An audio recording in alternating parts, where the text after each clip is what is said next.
Our next guest, a very funny comedian whose special Heckler's Welcome is streaming on Max. Let's take a look. Come on, Kermit. Oh, man. Why did I wear this?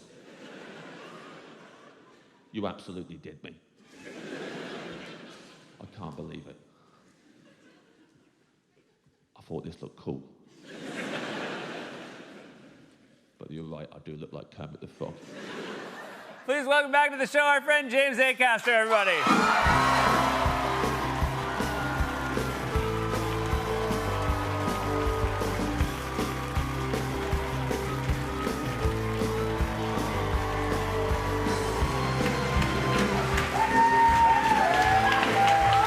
Welcome back, as always.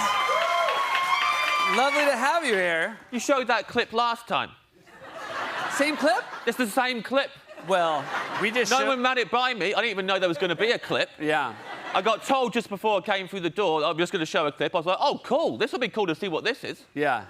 That's the same clip, Seth. Yeah. People don't know me very well in this country. I mean, I look like I've got one routine, and it's getting heckled by someone and not saying much in response. Yeah. It's really a better clip for the heckler than it is for you. Yeah, that heckler's doing great. You're going to have them on the show next week. Show that clip again before they come on.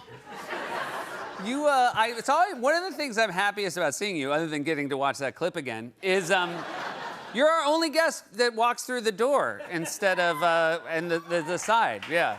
Thank you. Yeah.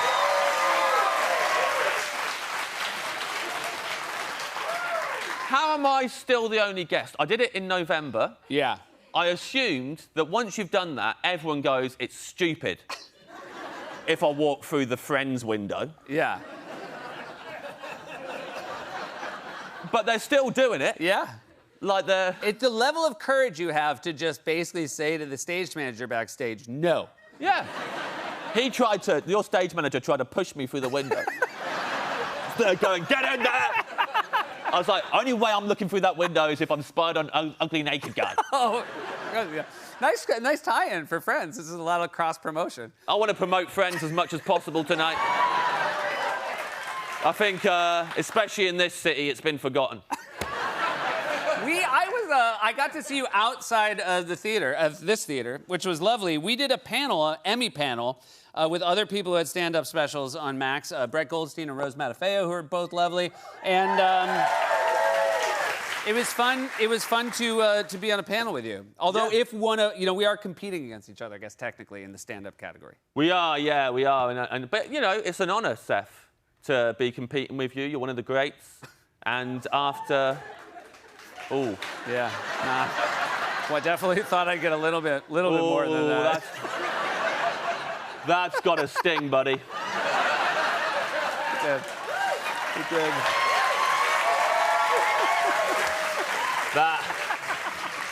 This is your show. They should have been on that. Yep. No, everything you noticed, I also noticed. Yeah. That was one person trying to get the rest of them going. No, I think your special's fantastic. And after, we were talking about our specials afterwards because Emmys is a very new thing to me. And I was like, I don't know what to do here, Seth. And you were like, listen, buddy, I didn't even write any of my own material. You said, I stole it from Newer Comics. And you went, do you want to know the crazy thing? When I performed it at the taping, no one laughed at me. And I had to go back to the clubs of New York, secretly record on my phone the original comedians doing those jokes, steal the laughter they got, and put it onto my special. Yeah. And you went, and these idiots don't even know. And that was inspiring. That made me a lot less worried about it, and I appreciate you taking me under your wing like that. I did tell you, that was all in confidence. That's the only part that bothers me about this. Yes. Yeah, well, you were very confident. You are, I will say there's a real confidence to your special, Heckler's Welcome, because you invite the audience to heckle you. And last time you were here, you were about to do it at the Beacon. And at the end of your interview, you told my audience that they could heckle you, but it was over. Does the invitation still stand on this visit? Absolutely. I'm a new man now since my tour, so anytime anyone wants to heckle me, it's always fine. Okay. And oh, by the way, did they tell you don't ask me about Trump today? Okay. No questions about Trump. Great. Wasn't the plan or anything. I'm applying. My visa runs out. Okay. Gotcha. So please, so yeah, why risk it? Got to apply for a new one. I'm told it's getting a bit dictatory here. That is the word we're using. So I'm not. I don't know. Don't ask me anything Just about leave him. that alone. Yeah, because full disclosure, I think he's a piece of. Yeah, you don't want to get out there.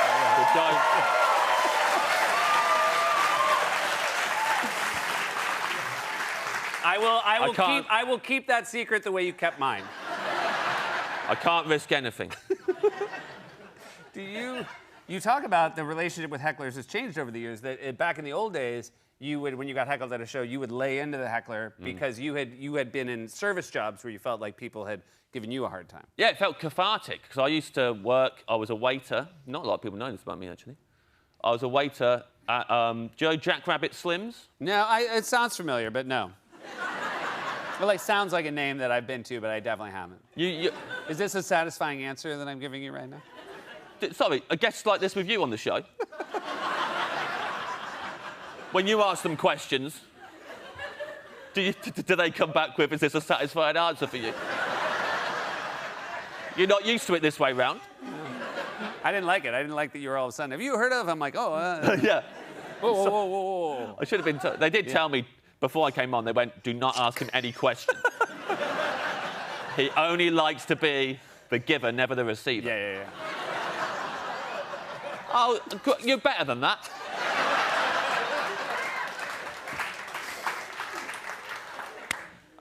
Jack Rabbit Slims, you might know it as it was the Pulp Fiction? Yeah, in Pulp Fiction. Yeah. Where they go and like it's like 50s themed. Yes. And like Buddy Holly's the waiter and stuff. That's where I worked. Did you have to be a Buddy Holly waiter?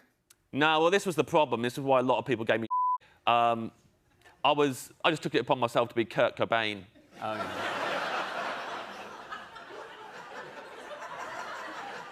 So I like his music a lot. Sure. And I'd go to their table, I'd go, welcome to Jack Rabbit Slims, can I take your order? And they'd be like, yeah, we'll have the... Are you Kurt Cobain? And they were, we come here to be immersed in the 1950s. He's a grunge era, 90s grunge era musician. This is completely taking me out of it. Yeah. I hate this, I hate that you've done this, why are you Kurt Cobain? And I'd have to keep it in, I wasn't able to say anything to him. Yeah. And then they'd go and get us some $5 shakes and get out of my sight. And I had to go to my boss, Tony. And Tony was always on my back for being Kurt Cobain.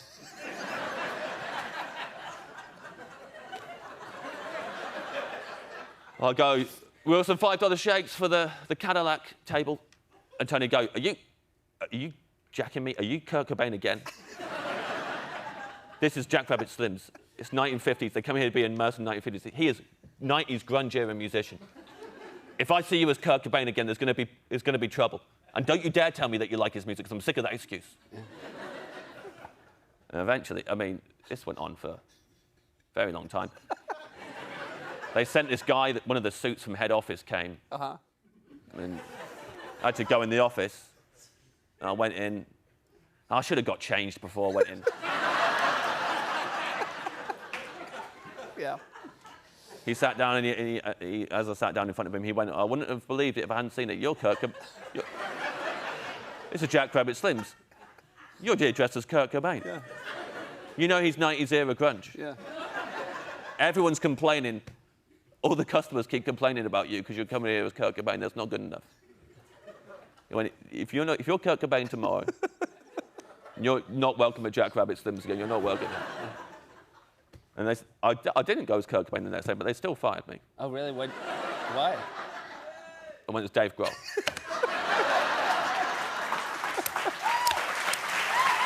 Hey, there's something...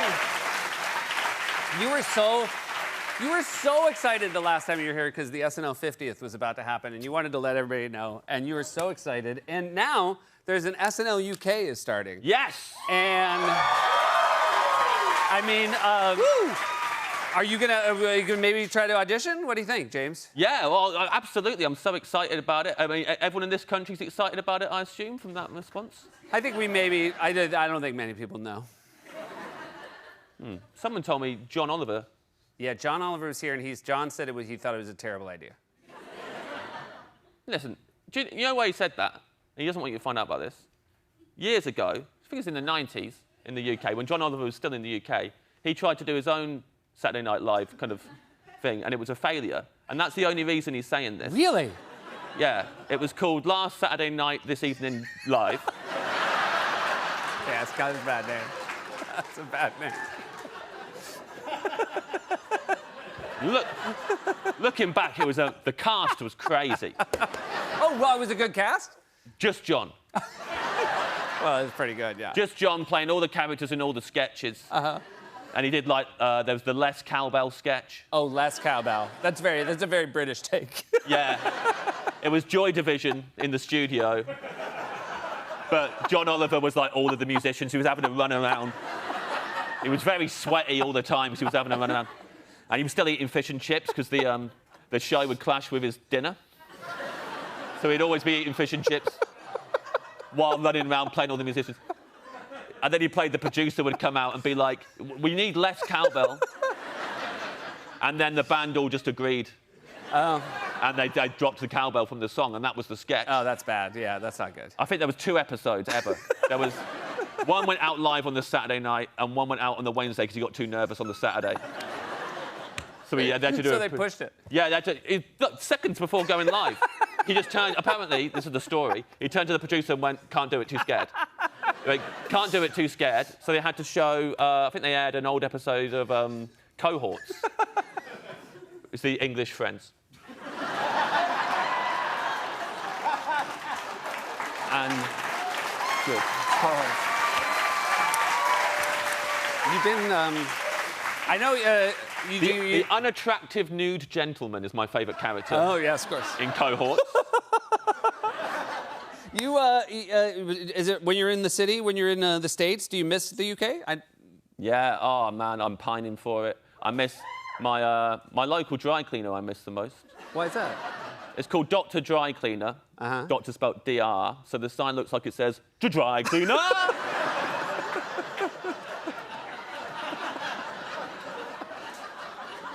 And it just gives me a lift every time I walk past it. I like seeing it and just thinking in my head, to dry cleaner! You know?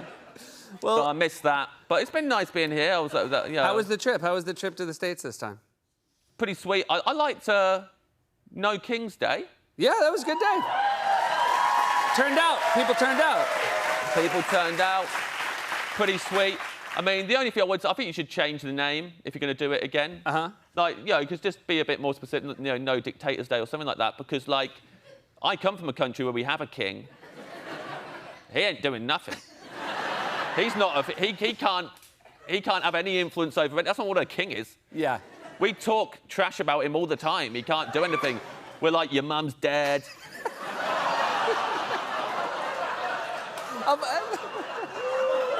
That's not talking trash. Huh? I feel like there's so much you could, like, talk trash to him about without, like, that detail. Sure. Your brother's a paedophile? Oh, yeah. I guess you prefer your mom's dead. Sorry. Pedophile.